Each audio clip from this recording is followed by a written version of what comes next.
নমস্কার বন্ধুরা, আমার ব্লগের আমি আরেকটি ভিডিও নিয়ে চলে এসেছি। আজকে আমি যেটা ভিডিওটা শেয়ার করব সেটা হচ্ছে আমার এক্সপিরিয়েন্স নিউ ইয়র্কের একটা অবজারভেশন ডেক। অবজারভেশন ডেক হচ্ছে যে কোনো স্কাইস্ক্রিপার বা উঁচু বাড়ির যেখান থেকে সুন্দর একটা আনইন্টারাপ্টেড ভিউ পাওয়া যায় সামনে যে কোনো জায়গার।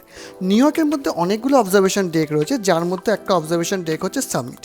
গত শনিবার দিনকে আমি আমার অফিস কালিগ পুভাল্লা আর অরুণকে নিয়ে চলে গেছিলাম এই অবজারভেশন ডেকটা এক্সপিরিয়েন্স করতে।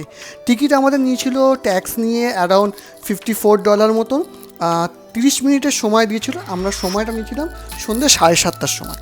কেন নিয়েছিলাম সেই সময়টা সেটা তোমাদেরকে পরে এক্সপ্লেন করছি। নিচে ঢোকার সাথে সাথে আমাদের টিকিট চেক করা হলো, তার সঙ্গে ভীষণ ভালো রকমভাবে একটা অর্গানাইজড ওয়েতে আমাদের সমস্ত রকম চেকিং ছবি টবি তোলা হলো। উঠে এবার আমরা লিফটে করে যাচ্ছি। লিফটটাতে এত সুন্দর একটা সাউন্ডের এফেক্ট এবং লাইটের এফেক্ট দিয়েছে, যে জন্য আমি সাউন্ডটাকে অফ করিনি, অরিজিনাল সাউন্ডটাই রেখেছি। তোমরাও এক্সপিরিয়েন্স করো। আস্তে আস্তে কিন্তু লিফট আমাদের ওপর দিকে উঠছে 91 তলা, 91 ফ্লোর পর্যন্ত।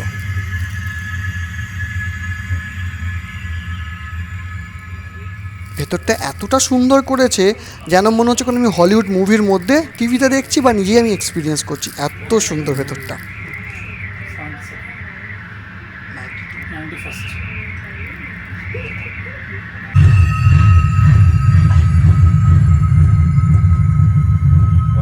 আমরা প্রায় চলে এসেছি।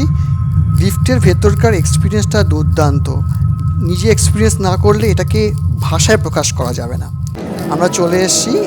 এই জায়গাটা হচ্ছে 91st ফ্লোর, যেখানে প্রচুর মানুষ রয়েছে। 3টে দিক পুরো কাঁচ দিয়ে ঘেরা রয়েছে, যেখানে একটা হালকা সুন্দর একটা সাউন্ড ট্র্যাক চালিয়ে রেখে দিয়েছে এবং তার সাথে একটা অসাধারণ সুন্দর ভিউ, যেটা জেনারেলি যে কোনো বিল্ডিংয়ের ওপর দিয়ে গেলে সেখান থেকে পাওয়া যায় না। আমাদের নিউ ইয়র্কে অনেকগুলো অবজারভেশন ডেক রয়েছে, যেমন 911-এর যে মেমোরিয়ালের সামনে যেটা ওয়ার্ল্ড ট্রেড সেন্টার আছে সেখানে আছে, এজ আছে, দেন স্টেট এম্পায়ার বিল্ডিং আছে, প্লাস এই সামিট, ভ্যান্ডামিস সামিট, এটাও হচ্ছে আরেকটা অবজারভেশন ডেক যেখানে মানুষ ওঠে টাকা দিয়ে, যেখান থেকে নিউ ইয়র্কে ভিউ নেয়। এবার আমি বলি আমরা কেন সন্ধ্যে 7:30টার স্লটটা নিয়েছিলাম। তার কারণ হচ্ছে নিউ ইয়র্কে, যেহেতু আমি সবসময় বলি এখানে সন্ধ্যে হতে সময় লাগে, আমাদের মোটামুটি 7:30 পরে মানে 8টা 8:30 নাগাদ মোটামুটি সন্ধ্যা হওয়া শুরু হয়। যেহেতু এতটা উঁচুতে উঠছি সেই জন্য এতটা উঁচু থেকে সানসেটটা দেখবো বলে এতটা এই সময়টা নিয়েছি, যাতে সন্ধ্যে সানসেটের টাইমিংটা দেখতে পাচ্ছি, প্লাস ওখানে থেকে আমরা সন্ধ্যের সময়কার যে নিউ ইয়র্কটা যত চারদিকে যেমন আলো জ্বলে আছে, বিল্ডিংগুলো, রাস্তাঘাটে যে আলোগুলো জ্বলে উঠছে, তার যে ভিউটা সেটাও আমরা যাতে দেখতে পাই, সেই জন্য ওই টাইমটা চুজ করেছিলাম। তোমরা সবাই দেখতে থাকো। আমি তো তোমাদেরকে ভাষায় প্রকাশ করতে পারবো না যে আমি নিউ ইয়র্কে কী ভিউ আমি দেখলাম। New Jersey, New York financial district মানে World Trade Center, State Empire Building, সমস্তটা সুন্দর দেখতে পাচ্ছি। হাডসন রিভার, ইস্ট রিভার, দুটো নদী আমরা দেখতে পাচ্ছি ওখান থেকে, খুব সুন্দর।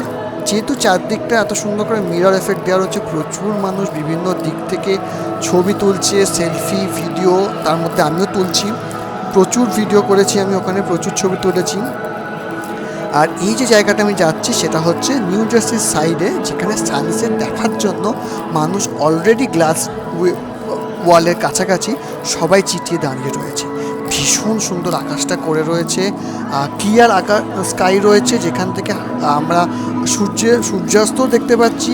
প্রত্যেকটা বিল্ডিং ক্লিয়ারলিভাবে বুঝতে পারছি। আমি যেহেতু নিউ ইয়র্কে 2 মাস হয়ে গেল রয়েছি, মোটামুটি 2-1টা বিল্ডিং আমি আইডেন্টিফাই করতে পারছি, চিনতে পারছি, সেই বিল্ডিংগুলো দেখতে পাচ্ছি। ভীষণ সুন্দর লাগছে।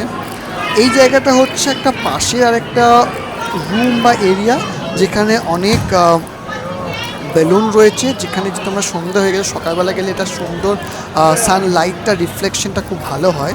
যেহেতু সন্ধে হয়ে এসেছিলো আমাদের, সেই জন্য এখানে নানা ধরনের কালারের লাইট জ্বালছে, তার মধ্যেই সুন্দর বেলুনগুলোর মধ্যে রিফ্লেকশন হচ্ছিলো এবং বেশ অ্যাটমসফিয়ারটা খুব ভালো ছিল। তার সঙ্গে তো সুন্দর একটা সাউন্ড ট্র্যাক রয়েছে। এটা হচ্ছে আরও একটা আকর্ষণীয় বা লোভনীয় একটা দৃশ্য। 90-91 তলার ওপর থেকে পুরো নিউ ইয়র্কটাকে জল হতে দেখতে পাওয়া যাচ্ছে। বলতে পারি বিগ অ্যাপেল ইজ লাইটিং। ভীষণ সুন্দর এই এক্সপিরিয়েন্সটা আমি তোমাদের সাথে শেয়ার করলাম। যদি পরবর্তীকালে আমি অন্য কোনো অবজারভেশন থেকে যাই কোনো দিনের জন্য, সেইটা এক্সপিরিয়েন্স শেয়ার করব, তখন আমি কম্পেয়ার করে বলতে পারবো যে কোনটা বেশি ভালো এক্সপিরিয়েন্স। যদিও $54 দিয়ে এই এক্সপিরিয়েন্সটা আমার মনে হয় ওয়ার্থি। এটা একটা লাইফ টাইম আমার একটা এক্সপিরিয়েন্স, খুব ভালো লেগেছে। তোমরা দেখতে থাকো, তোমরা আমার ভিডিওগুলোকে লাইক করো, শেয়ার করো। ভিডিওর মধ্যে কোনো রকম যদি কোনো নতুন কন্টেন্ট তোমরা দেখতে চাও, কোনো বিষয় নিয়ে দেখতে চাও, সেটা আমাকে জানাও, সেটা আমাকে সাহায্য করবে আমার ভিডিওগুলোর কোয়ালিটি আরও ভালো করতে। আমি নিত্য নতুন শিখছি জিনিসপত্র, ভিডিও এডিট করা শিখছি, কন্টেন্ট দেওয়া শিখছি। তোমরা আমাকে সাহায্য করো। আর আমার এই ফেসবুক বা ইউটিউব যেখান থেকে তোমরা দেখছো বা ইনস্টাগ্রাম থেকে, সেটাকে গ্রো করতে সাহায্য করো। সবার সঙ্গে আবার দেখা হবে পরের ভিডিওতে।